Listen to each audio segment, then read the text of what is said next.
Institut fleksibel banget karena tadi yakin banget bahwa alumninya itu bisa bertahan di lini manapun ya itu. Emang seperti itu ya anak IPB ya? Iya, satu kita kan juga pasti tahu ya. Banyak alumni kita tuh sukses bahkan bukan di bidang keilmuannya ya. Ada yang jadi di Rutbank BUMN lah, ada yang jadi menteri gitu kan. Menteri Keuangan kalau salah. Betul, itu juga ada. Terus artinya apa? Dari sisi itu memang sudah terbukti sampai sekarang generasi yang di bawah kita nggak tahu persis, tapi pasti generasi gue juga banyak teman-teman gue yang memang bekerja atau berusaha di luar keilmuannya dan mereka kalau lo belum sukses tapi sustain lah gitu kan. Artinya kan kalau sukses itu setiap orang punya timeline masing-masing. Sama kayak gue sendiri sampai akhirnya banyak teman-teman IP gue bingung nanya gitu atau kata lu kalau bisa dari yang perikanan masuk ke dunia safety oil and gas lagi kok bisa sejauh itu. Sebenarnya itu harusnya mereka nggak usah bawa pertanyaan seperti itu ya, karena alumni kita juga banyak kok gitu. Harusnya bukan suatu kebingungan yang baru gitu. Artinya kan tapi oil and gas itu pertambangan. Ya kalau bicara mengenai air sama lah masih ada offshore ada laut-lautnya juga gitu kan. Mari industri oil and gas offshore masih di laut gitu kan. Cuman artinya gini. Ada satu benang merah yang sebenarnya bisa kita tarik sebenarnya.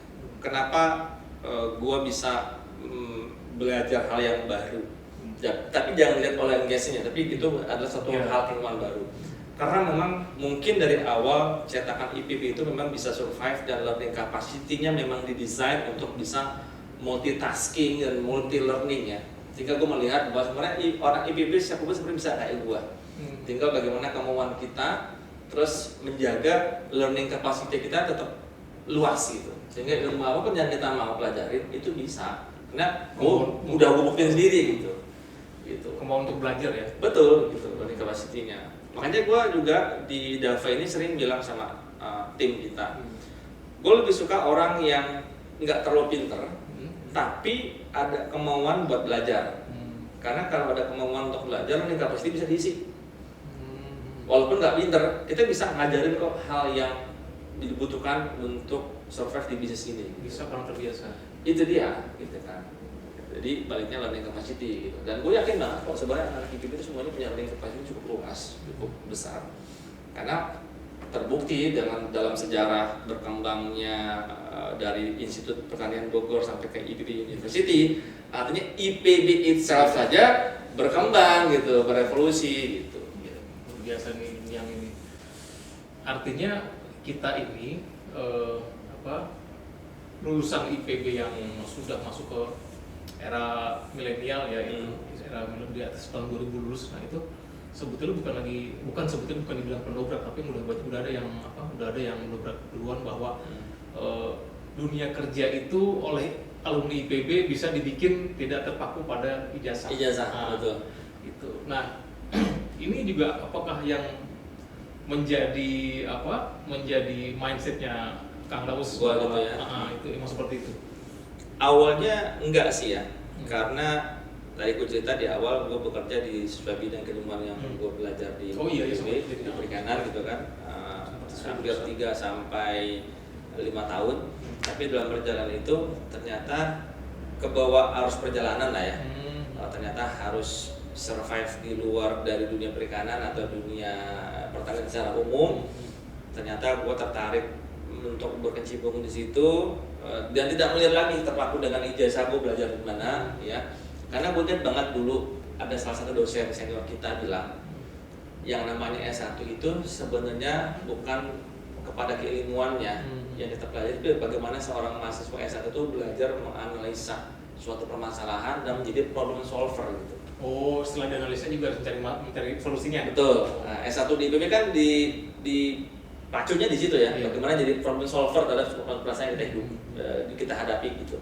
Jadi nggak hanya terpaku pada keilmuan yang kita pelajari, bagaimana menjadi kritis, menjadi orang yang mampu menganalisis suatu masalah dan mencari problem solvernya gitu. Nah, kita kayaknya udah terbiasa kayak gitu.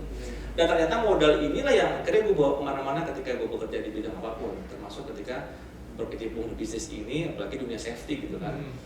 Gue basicnya nggak ada pengalaman sama sekali. sekali, minimal itu belajar dari nol. Gitu. Ya, tapi ternyata dengan modal interpersonal skill yang kita dapatkan di IPB tadi, itu mampu membuat gue survive, bisa inovasi dan bahkan mengikuti orang-orang yang memang di keilmuannya dan berkecimpung di dunia safety. Gitu. Nah ini juga menjadi perjalanan Davai. Bayangin aja perusahaan safety K3 pendirinya dua-duanya anak IPB gitu. Kan nggak matching banget. Safety keselamatan dan keamanan bekerja itu kan, nah itu luar biasa. Jadi kita ya, Kang Daus ya, bisa dipercaya orang untuk apa ya, untuk memberi masukan bagaimana supaya bekerja itu dengan selamat gitu kan. Nah itu kalau kita orang-orang pertanian gitu ya. Itu nggak mudah. Nanti kita gali bagaimana Kang Daus percaya itu ya bisa mendapatkan ilmu itu dan diterapkan ke masyarakat. Ini menarik nih, keselamatan kesehatan dan keselamatan kerja itu kan bukan hal yang main-main, itu artinya berhubungan dengan nyawa banyak orang. Betul. Dan Kang Daus ini bisa memberikan hal itu dan sekarang kliennya udah kemana-mana. Ya. Itu gimana tuh mendapatkan ilmu itu dan diterapkan ke banyak orang, sementara kita basicnya bukan itu gimana? Iya. Basicnya yang prinsipnya satu, bahwa daya analisa kita, gitu kan. Kita belajar menganalisis suatu permasalahan. Ternyata di dunia K3 juga hal yang sama terjadi di manapun pada umumnya.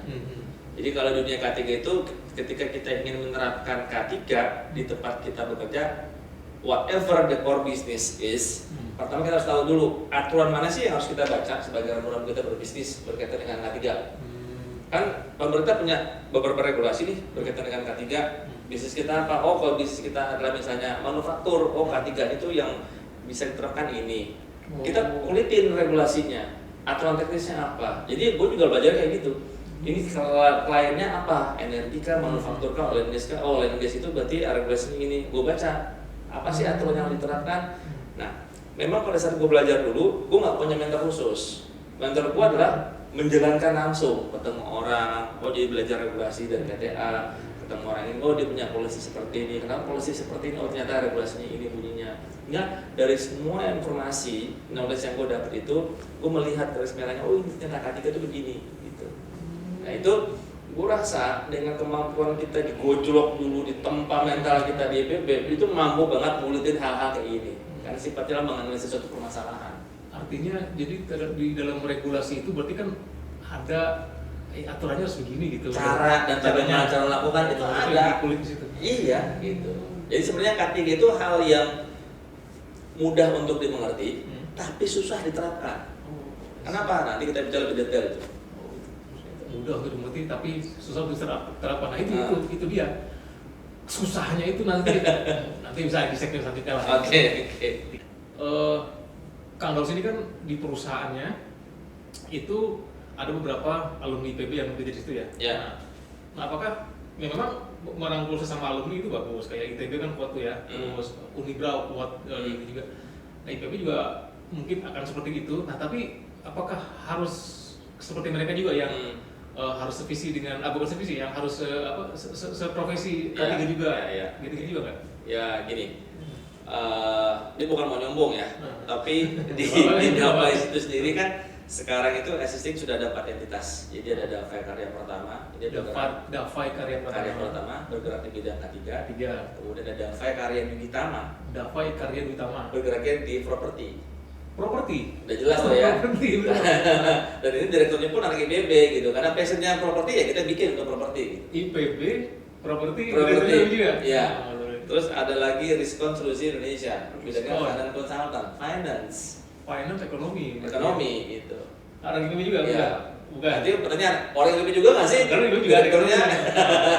Artinya kan dari 3 entitas saya udah 3 core bisnis yang berbeda. Gitu ya. Nah sekarang yang keempat Davai isu utama komunikasi gitu. Merangkul alumni IPB yang teman kita juga memang bergerak bisnisnya memang di dunia komunikasi, bahkan sekarang udah bergerak ke digital media kan. 4-4-nya ini beda bidang dari keilmuan kita semua dan orang IPB semuanya. Nah, berarti jawabannya jelas tidak ya. Jadi nggak harus yang dengan K3 ini berarti, tapi ini udah masuknya ke pengembangan bisnis ini. Pengembangan bisnis benar. Itu bisa cerita kenapa kok bisa punya seperti itu, bisa terjadi seperti itu.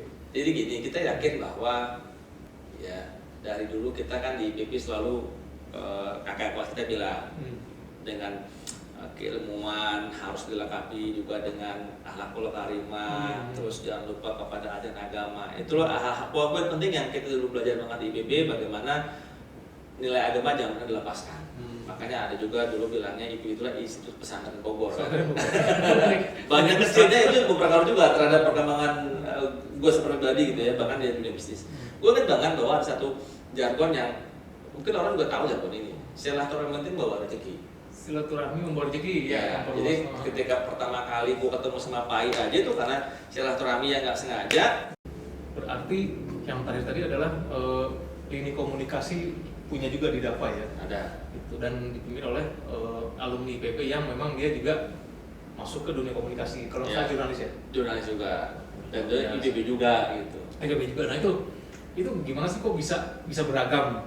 Bukan beragam orang itu beragam bisnisnya itu. Unik juga. Ya tadi di awal kita bikin DAFA aja adalah pertemuan dua orang sama-sama alumni IPB dengan dua pengalaman bidang kerja yang berbeda, terus menjadikan satu visi gitu kan. Firdaus dan Rifai tadi ya? Iya, DAFA gitu. Awalnya memang DAFA ini dulu kita fokuskan mau ke properti. Cuma karena properti itu kan istilahnya bisnis ini nih biayanya panjang ya. Itu artinya perlu OPEX yang cukup panjang, long run, sedangkan kita modalnya nggak kuat, sehingga kita melihat bahwa di dunia gua sebelumnya di bidang K3 dan gua masih pada saat itu ketemu itu masih memang profesional trainer di K3. Akhirnya kita baru mengusulkan gimana kalau generate dulu safety-nya, ketika sudah sustain safety-nya bisa membantu overhead cost di bisnis propertinya gitu. Akhirnya jalan lah tuh. Safety-nya kayak safety silang. Iya begitu. Jadi nanti overheadnya si properti akan di cover oleh margin dari bisnis safety training. Karena safety training kan sifatnya cepat ya. Iya. Nah itu. Akhirnya jalan. Kemudian dalam perjalanan kita punya DAFA, terus punya Dwi Tama, itu juga karena proses silaturahmi. Kita siapa ya teman kita yang bisa kita ajak berpikir bersama untuk mengenerate bisnis, ketemulah di kelas kita gitu. Angkatan 39 kalau nggak salah ya, namanya Dwi. Ya, jadi kebetulan banget tuh Dwi kita rekrut sebagai nantinya direktur di Dwi Tama. Memang kita punya ide nanti perusahaan kedua adalah Dwi Tama. Jadi DAFA karya Dwi Tama, kemudian direkturnya namanya Dwi gitu. Entah kebetulan atau mau ditakdirin gitu ya. Akhirnya itu dari proses komunikasi silaturahmi muncullah entitas kedua dengan Dwi sebagai direkturnya. Jadi pendirinya adalah gua dan Pak sebagai komisaris juga Dwi, tapi Dwi kita minta untuk jadi direktur. Dwi kebetulan satu pekerjaan juga sama Pak sebelumnya di Bank Muamalah. Di bidang properti pula. Si Pak itu di Muamalah bidang properti dengan Dwi itu. Cocok. Nah, akhirnya jadilah itu perusahaan. Betul, yang utama untuk bergerak fokus di properti. Nah, dalam perjalanan tadi kita undang teman-teman siapa segala macam, ketemulah teman lama kita namanya Arifin. Dia membawa visi misi dia bahwa dia pengen bikin perusahaan konsultan finance. Bilang sudah kita fasilitasi, kita buatkan akte perusahaannya, jadilah istilah Sangga 3. Panggil semua teman-teman sampai banyak teman-teman IPB lah ya, pasti kita undang dulu ngobrol, siapa tahu ada visinya sama, mirip, bikin entitas sampai akhirnya lahirnya DAFA Isu Utama Komunikasi.